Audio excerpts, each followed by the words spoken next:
بسم اللہ الرحمن الرحیم ایاک نعبد و ایاک نستعین۔ میرے پاکستانیوں، جو ہمارے لیے سب سے تشویشناک چیز ہم سب کے لیے ہے وہ کیا ہے؟ 12 لاکھ پاکستانی جب سے یہ حکومت آئی ہے ملک چھوڑ کے چلے گئے۔ لیکن یہ 12 لاکھ پاکستانی کون سے پاکستانی ہیں؟ یہ وہ پاکستانی ہیں جن کو دنیا تیار ہے اپنے ملکوں میں لینے کے لیے۔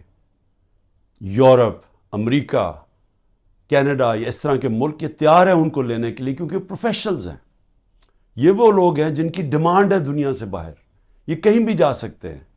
اور یہ کیونکہ یہ پروفیشنلز ہیں، ان کی کوئی ڈاکٹرز ہیں، کوئی اب لسٹ ہے پوری، کوئی انجینئرز ہیں، یعنی وہ لوگ جو ایک معاشرے کو آگے بڑھاتے ہیں، جو ایک معاشرے کی ترقی کے اندر پورا حصہ لیتے ہیں، وہ لوگ ہیں جن کو اس ملک کی بہت ضرورت تھی۔ اب وہ چھوڑ کے چلے گئے۔ 12 لاکھ لوگوں کا جانا صرف یہی نہیں کہ یہ وہ لوگ ہیں جن کو آرام سے ویزا بھی مل گیا، ان کو آرام سے ان کو نوکریاں بھی باہر مل گئی۔ یہ وہ لوگ ہیں جو پھر اپنا پیسہ بھی باہر لے کے گئے ہوں گے، کیونکہ خالی ہاتھ تو نہیں جانا تھا، تو انہوں نے پھر یہاں سے روپیوں کو ڈالرز میں کنورٹ کیا اور پھر ڈالرز باہر لے کے گئے۔ تو سوچیں کہ اس کی کتنا نقصان ہوا ہوگا پاکستان کو۔ اب یہ سوچیں کہ یہ کیوں ہو رہا ہے، کیوں لوگ چھوڑ کے جا رہے ہیں۔ وہ لوگ، پھر سے میں کہتا ہوں کہ جو ایک ملک کی ترقی کی بنیاد رکھتے ہیں وہ جا رہے ہیں۔ وہ اس لیے جا رہے ہیں کہ ان کی امید ختم ہو گئی ہے ملک سے۔ یہ امید کیوں ختم ہوئی ہے؟ یہ امید اس لیے ختم ہوئی ہے کہ جو 30 سال سے اس ملک کو تباہی کے اندر جن کا پورا ہاتھ تھا، جو چوری کر کر کے ملک کا پیسہ منی لانڈر کر کے باہر لے کے جا رہے تھے، جن کے اوپر کرپشن کے کیسز کے اوپر کتابیں لکھی ہوئی تھیں، جن کی دنیا کے باہر ان کے اوپر ڈاکیومنٹریز، 2 BBC کی ڈاکیومنٹریز بنی تھی، جن کے اوپر باہر کے اخباروں کے اندر ان کی چوری کا لکھا ہوا تھا، اور کتابیں 3-4 کتابیں ہیں جو لکھی گئیں، جس میں کیپٹلزمز ایکلیز ہیل، ایک ریمنڈ بیکر کی کتاب، اس کے اندر لکھا ہوا ہے کہ ان کے جو پہلے دور میں 90 کی دہائی میں انہوں نے کتنا پیسہ چوری کیا تھا اور ملک سے باہر لے کے گئے تھے۔ تو یہ وہ 2 مافیاز، ان کو اوپر آ کے بٹھا دیا۔ لوگوں نے تھوڑی دیر سوچا کہ چلیں جی ٹھیک ہے، الیکشن آئے گا تو ہم ان کو اپنا، تب ان کے خلاف کھڑے ہوں گے۔ پھر جب انہوں نے دیکھا کہ پولیٹیکل انجینئرنگ ہو رہی ہے یہاں، اور جو ملک کی اسٹیبلشمنٹ ان کے ساتھ کھڑی ہو گئی ہے، اصل مایوسی تب ہوئی ہے کہ وہ لوگ جو یہ سمجھتے تھے کہ اس ملک کی اسٹیبلشمنٹ چلے جیسی بھی ہے، اس نے غلطیاں کی ہوگی، مارشل لا لگے ہوں گے، لیکن وہ ملک کا سوچتی ہے، کیونکہ ان کا جینا مرنا پاکستان میں، ان کے انٹرسٹ پاکستان میں۔ تو جب وہ ان لوگوں کے ساتھ کھڑی ہو گئی اور پولیٹیکل انجینئرنگ شروع کر دی ان لوگوں کو پھر سے جتانے کی، اور مایوسی تب چھائی، نا امیدی اور مایوسی کب چھائی کہ جب انہوں نے تماشا دیکھا کہ جو ملک کی سب سے بڑی پارٹی ہے، 70% سے زیادہ جس کی ایکسیپٹیبلٹی آج پاکستان میں ہے، ساری سرویز کہہ رہی ہیں کہ یہ پارٹی جیتے گی اور قوم اس کے ساتھ کھڑی ہے، 37 میں سے 30 بائی الیکشن یہ جیت جاتی ہے پارٹی، اس کے باوجود کہ اسٹیبلشمنٹ ان کے ساتھ کھڑی ہوتی ہے، اس کے باوجود عوام بتا دیتی ہے کہ وہ کیا چاہتی ہے۔ جب وہ دیکھتے ہیں کہ اس پارٹی کو کرش کرنے کی کوشش کی جا رہی ہے، اس کے اوپر ہر حربہ استعمال کیا جا رہا ہے، پورا 9 مئی کا ڈرامہ جو انشاءاللہ مجھے کبھی بھی موقع ملا میں ثابت کروں گا کہ وہ سارا ڈرامہ کیا گیا تھا PTI کو کرش کرنے کا۔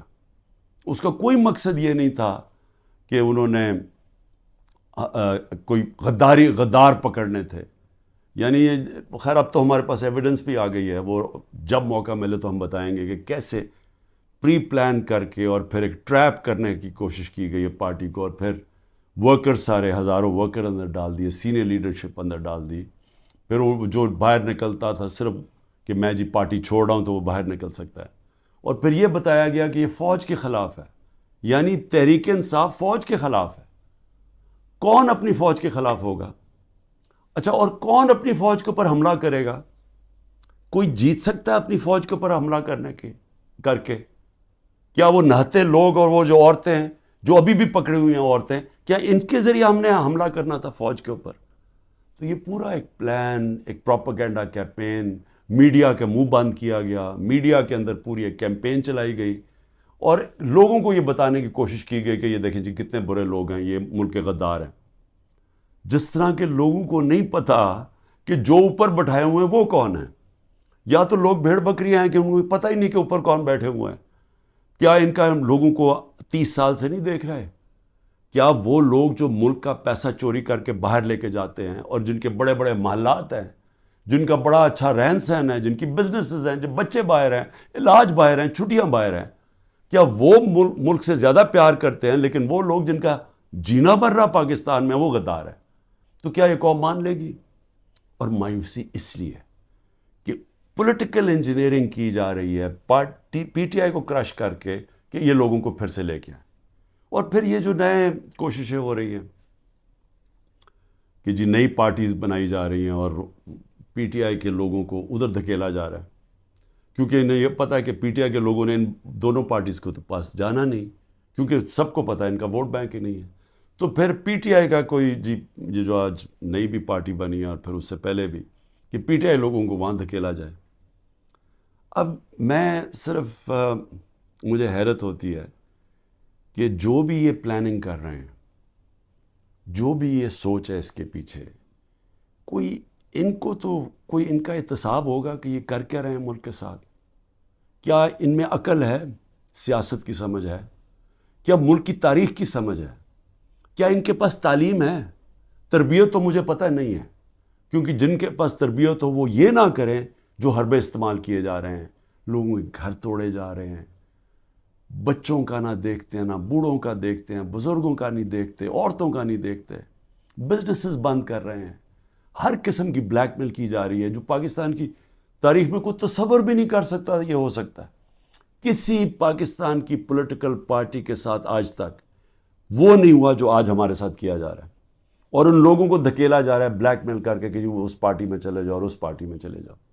اور لوگوں کی شکلیں دیکھیں جو جا رہے ہیں ان پارٹیز میں، وہ ایسے لگ رہا ہے کہ جیسے لوگوں کو دھکیل رہے ہیں پھانسی دینے کے لیے، یعنی وہ اپنی خودکشی کرنے جا رہے ہیں. یہ ایسے لگ رہا ہے، وہ خوشی سے نہیں جا رہے.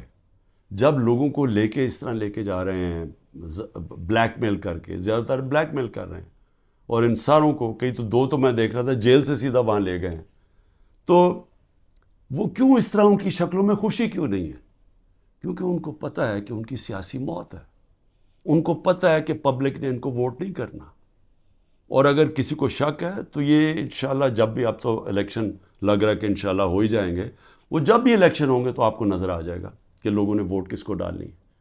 لیکن میں تو وہ سوچ رہا ہوں کہ کیا لوگوں کو جو یہ کر رہے ہیں پیچھے بیٹھ کے، جو برینز بیٹھی ہوئی ہیں، کیا ان کو سمجھ نہیں آ رہی کہ گراؤنڈ کے اوپر سچویشن ہے کیا آج پاکستان میں؟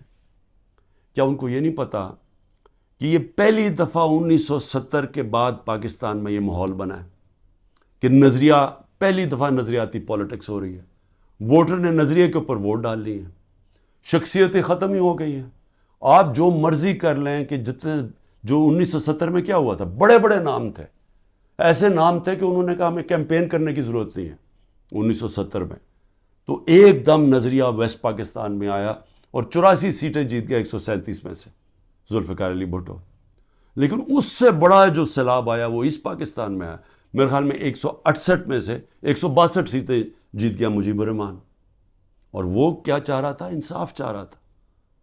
وہ بھی حقیقی آزادی کی بات کر رہا تھا. وہ بھی یہ کہہ رہا تھا کہ ہمیں جو ہمارا حق ہے وہ نہیں مل رہا، ہم آزاد نہیں ہیں. جو کہ آج یہ 27 سال سے تحریک انصاف کہہ رہی ہے، انصاف کی تحریک، کہ انصاف انسانوں کو آزاد کرتا ہے. تو وہ بھی یہی کہہ رہا تھا. وہ اس وقت پاکستان سے علیحدہ نہیں ہونا چاہتا تھا. اس کے آپ پڑھ لیں 6 پوائنٹس، وہ صرف انصاف چاہ رہے تھے. اور جو ہوا اس کے بعد وہ یہی ہوا کہ مس ریڈ کیا گیا، مس کیلکولیشن ہوئی، صحیح معنی میں جائزہ نہیں لے سکے ایک سچویشن کا، سیاسی سچویشن کا، اور ملک ٹوٹ گیا.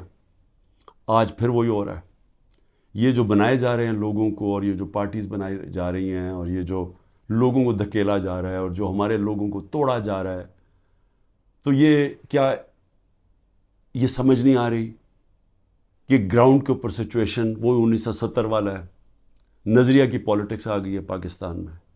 کیا یہ بائی الیکشن پہ نہیں نظر آیا کہ قوم نے کیسے لوگ نکلے ہیں، اور پہلی دفعہ sitting government back by the establishment وہ ہار جاتی ہے؟ تو ادھر نہیں اندازہ ہوا کہ کس طرف قوم جا رہی ہے، وہ اس سے اور زیادہ آگے نکل گئی ہے. میرا یہ تجزیہ ہے.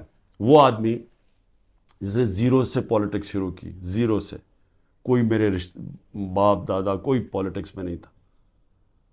میں نے زیرو سے ایک پارٹی بنائی، اور آہستہ آہستہ آہستہ کوئی شارٹ کٹ نہیں لیا. حالانکہ مجھے جنرل مشرف نے بھی بڑی آفر کی تھی جب میں اپنی ایک ہی سیٹ جیتا تھا کہ ان کے ساتھ مل جاؤ. کوئی شارٹ کٹ نہیں لیا، بڑا لمبا راستہ لیتے لیتے پارٹی بنائی، اور وہ پارٹی بنتی بنتی پاکستان کی سب سے بڑی پارٹی بن گئی. تو مجھے تو سب سے زیادہ اندازہ ہے جو کسی کو نہیں ہے پاکستان میں، کسی کا وہ تجربہ ہے ہی نہیں جو میرا ہے. کیونکہ یہاں تو ساری بنی بنائی پارٹیز کا حصہ تھا، یا کسی کا باپ تھا، یا کچھ تھا، یا نانا تھا، یا ماں تھی پولیٹکس میں، یا کوئی لیڈر تھے. یہ تو اس طرح بنے. یا وہ جنرل ضیاء نے اور جنرل جیلانی نے شفقت کر دی بہت بڑی ایک بزنس مین کے اوپر، اور وہ پولیٹیشین بن گیا، اور اب اس کے بچے تیار ہو گئے ہیں سارے. لیکن انہوں نے کوئی خود تو پارٹی نہیں بنائی، انہوں نے خود تو زیرو سے کوئی پارٹی نہیں بنائی. تو میں آج آپ کو کہہ رہا ہوں کہ عوام جدھر کھڑی ہے، یہ جو بھی حرکتیں کر رہے ہیں، اس سے صرف نفرتیں بڑھ رہی ہیں. اس سے کوئی الیکشن کے اوپر جو بھی کیلکولیشن ہے یہ غلط ہونے والی ہے. یہ جیسی جب الیکشن اناؤنس ہوں گے، پلان بنا ہوا ہے عمران خان کو ڈسکوالیفائی کرنا. بڑی تیزی سے کیسز آگے بڑھائے جا رہے ہیں، اور بڑی کسی تیزی سے کہ کسی نہ کسی طرح اس کو ڈسکوالیفائی کرو اور یا اس کو جیل میں ڈالو. اور وہ میں تیار ہوں اس کے لیے. مجھے پتہ ہے کہ میں نے اپنی ساری پارٹی کو بتا دیا کہ یہ اگلے ہفتے سے پوری تیاری کر لو کہ میں آپ کے ساتھ نہیں ہوں گا، تو اس کی بھی میں تیاری کر رہا ہوں. لیکن میں کچھ اور کہہ رہا ہوں. کیا اس سے یہ پولیٹیکل انجینئرنگ کامیاب ہو جائے گی؟ میرے خیال میں اتنا زیادہ دھاندلی کرنی پڑے گی کہ سارا الیکشن کا پروسیس ہی ختم، ڈسکریڈٹ ہو جائے گا. جس طرح وہ سندھ میں الیکشن کرواتا ہے وہ زرداری، وہ الیکشن تو ہوتا ہی نہیں ہے. پولیس پوری پکڑ کے لوگوں کو اندر ڈال رہی ہے، باقی جو یا پیسے دے کے خرید لو اور یا پھر جیل میں ڈال دو، اور اس کے بعد الیکشن کروا دو. یہ تو الیکشن نہیں ہے. یہ تو جو لوکل گورنمنٹ الیکشن یا بائی الیکشنز میں، تو جو اصل الیکشن ہے پاکستان کا، اور 25 کروڑ لوگوں کا الیکشن ہے، اگر یہ الیکشن ٹھیک نہ کروایا گیا، اس کے اپنے اثرات ہیں. وہ اور ڈی اسٹیبلائز کرے گا. اس ملک کے اندر سیاسی استحکام آئے گا ہی نہیں، اور جب تک وہ نہیں آئے گا تو میں بار بار کہتا ہوں تو معاشی استحکام نہیں آ سکتا. تو ہم تو اور ڈوبتے جائیں گے، جو قرضوں کے اندر ہم ڈوبتے جا رہے ہیں. آمدنی سکڑتی جا رہی ہے، قرضے بڑھتے جا رہے ہیں، قیمتیں بڑھتی جا رہی ہیں، لوگ غربت کی لکیر سے نیچے جا رہے ہیں، بے روزگاری بڑھتی جا رہی ہے. تو ہم تو اس طرف جا رہے ہیں. تو وہ تو تب ہی ٹھیک ہوگا جو کہ صرف صاف اور شفاف الیکشن سے ملک بچ سکتا ہے. لیکن اسٹیبلشمنٹ دوسری طرف لے کے جا رہی ہے. چھوٹی چھوٹی پاکستان میں پارٹیز چھوٹی چھوٹی لے آئیں. پلان تو یہ ہے کہ وہ ہر کسی کو تھوڑی سیٹیں دلوا دیں، وہ سارے اوپر، اور اوپر سے پھر اسٹیبلشمنٹ کنٹرول کرے گی پاکستان کو. تو اس سے تو ملک ٹھیک نہیں ہونے لگا. جو ملک کی ضرورت ہے وہ اس کی اپوزٹ ہے، وہ بالکل متبادل ہے اس کے. اور وہ کیا ہے کہ صاف اور شفاف الیکشن ہو، ایک پبلک مینڈیٹ سے پارٹی آئے پاور پہ، اور وہ پھر رول آف لا قائم کرے. دیکھیں جو لوگ چھوڑ کے جا رہے ہیں وہ جنگل کے قانون سے بھاگ رہے ہیں. تو جب وہ دیکھتے ہیں کسی کے گھر میں بھی توڑ کے گھس جاؤ، بیوی بچوں کو پکڑ لو، رشتہ داروں کو پکڑ لو، بزنسز بند کر دو، تو خوف آ رہا ہے لوگوں کو. پہلے تو کبھی ایسے سنتے ہی نہیں تھے، نہیں تو بیچارے غریب لوگوں سے ایسے ہوتا تھا نا. یہ میں اپنی پارٹی کو پہلی دفعہ میں اپنی پارٹی کو کہتا ہوں، جو ہمارے سے ہو رہا ہے یہاں کمزور سے ہمیشہ ہوتا رہا پاکستان میں، جب طاقتور کے سامنے کھڑا ہوتا ہے. اور اسی لیے ملک آگے نہیں بڑھ سکتا، کیونکہ اس ملک کے اندر انصاف ہی نہیں ہے. تو یہ تو انصاف کی ساری حدیں ہی توڑ دی ہیں. یہ تو وہ نظام آ گیا جو کہ ہم کوئی تصور ہی نہیں کر سکتا تھا کہ پاکستان یا دنیا کی کسی جمہوریت میں آئے. تو جب اس طرح کے حالات ہیں تو لوگوں کی نا امیدی تو بڑھنی ہے, مایوسی تو بڑھنی ہے, لوگوں نے تو جانا ہے چھوڑ کے.